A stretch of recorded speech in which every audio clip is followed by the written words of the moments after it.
सो hey guys, स्वागत आपका एक बार फिर से आप ही के यूट्यूब चैनल में। और आज की इस वीडियो में बात करेंगे इरकॉन इंटरनेशनल को लेकर।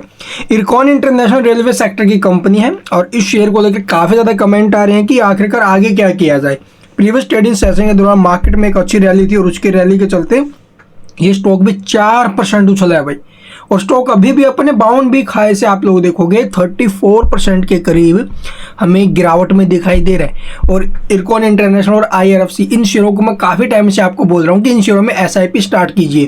देखो वैल्यूएशन के हिसाब से स्टॉक कैसा है, फंडामेंटल स्टॉक कैसा है, ऑर्डर बुक जो इसकी है वो कैसी है, आने वाले टाइम में स्टॉक रिटर्न दे पाएगा नहीं दे पाएगा, क्या ये जो गिरावट अभी इस PSUs में बनी है कि ये जो गिरावट है ये एक मौका है या फिर नहीं, क्या PSU में अब बॉटम बन चुका है। तो सब कुछ डिटेल में डिस्कस करेंगे। तो चलिए जानते हैं डिटेल में। तो जैसा कि यहाँ पर ऑर्डर बुक के बारे में हम डिस्कस कर लेते हैं तो 31 मार्च 2024 के टाइम तक जो इसकी ऑर्डर बुक है वो 27,208 करोड़ की है, जिसमें से आप लोग देखोगे 2 से 3 साल में आप लोग देखोगे ये जो ऑर्डर है कंप्लीट होने की संभावना है। और इस ऑर्डर बुक के अंदर आप लोग देखोगे किस प्रकार के ऑर्डर, हाईवे से जो रिलेटेड ऑर्डर्स है वो 5,964 करोड़ के हैं और वहीं रेलवे से रिलेटेड जो ऑर्डर्स है कंपनी के पास वो 21,158 करोड़ के हैं। तो ये आप लोग देखोगे ऑर्डर बुक की डिटेल जानकारी है। This is decline from the 35,195 crore order book at the end March 2023, जो कि आप लोग देखोगे मार्च 2023 से जो इसकी ऑर्डर बुक थी ना भाई, वहाँ से अभी के टाइम हमें गिरावट में दिखाई दे रही है। तो वहाँ पर 35,195 करोड़ के ऑर्डर थे और इस साल आप लोग देखोगे 27,208 करोड़ की इसकी ऑर्डर बुक है। तो ऑर्डर कंप्लीट होते हैं ना भाई, इसलिए आगे भी कंपनी के पास अच्छे ऑर्डर आने की संभावना है। तो इसलिए इस शेयर को हम होल्ड कर सकते हैं। अच्छी ऑर्डर बुक है, 1-2 साल के लिए अगर आप लोग लेके चलना चाहो तो अच्छी बात है भाई। चलिए अब आपको दिखाते हैं इसका फंडामेंटली स्टॉक आप लोग देखोगे यहाँ पर मार्केट कैप 21,876 करोड़ का है, जबकि कंपनी के ऊपर जो डेट है वो 2,517 करोड़ का और डेट इक्विटी रेशो क्या है इसका बिलो 1 है। जी हाँ, 1 से नीचे है। तो ये जो ना भी डेट कुछ भी नहीं, कंपनी तब चाहे जब पे कर भी सकते हैं, अच्छा कमा भी रही है, ऐसी बात नहीं है। उसके साथ आप लोग देखो PE रेशो 22 का है और इसके जो इंडस्ट्री का PE है वो 24.8 के आसपास है, यानी कि इंडस्ट्री PE से नीचे है। तो वैल्यूएशन के हिसाब से स्टॉक ठीक है। उसके बाद ROE आप लोग देखोगे 16-18 के आसपास है, ये भी बहुत अच्छी रेंज में है।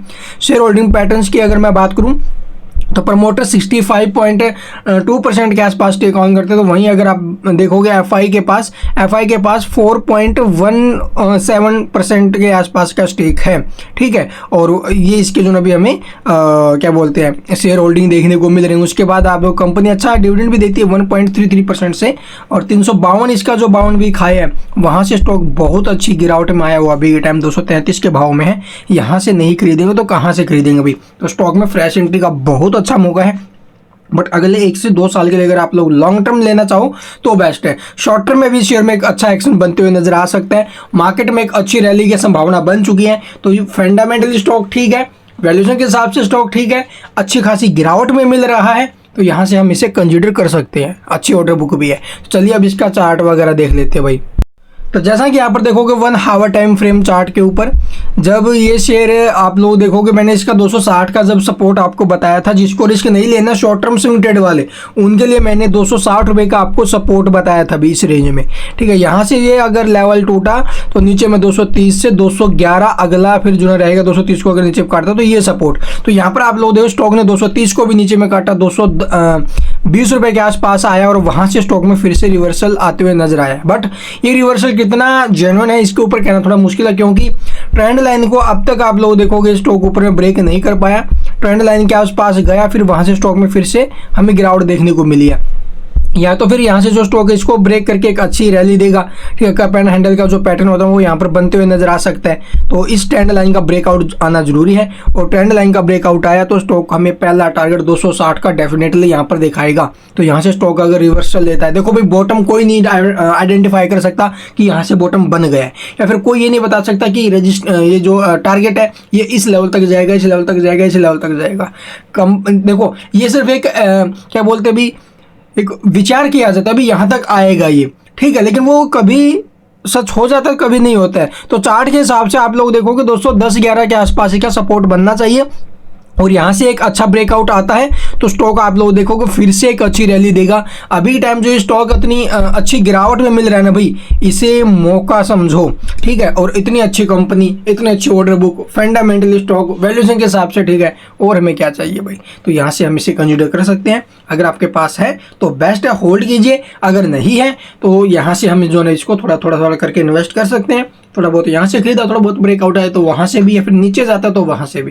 तो ये स्ट्रैटेजी हमारे पिछले कुछ दिनों से लगातार मैं बोल रहा था, जब ये स्टॉक 260 के नीचे निकला ना, तब से कंटिन्यूसली बोल रहा हूँ एसआईपी स्टार्ट कीजिए, एसआईपी स्टार्ट कीजिए।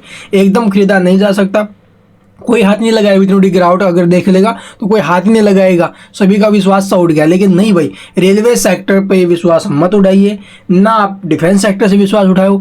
ये स्टॉक्स ऐसे हैं जो आने वाले टाइम में दबने वाले नहीं हैं और चलेंगे। थोड़ा बहुत प्रॉफिट बुकिंग आया, अभी पीछे इतने ज़्यादा चले हैं, थोड़ा बहुत आ गया, ऊपर से क्या हो गया। तो अभी मौके हैं। And thank you for watching the video.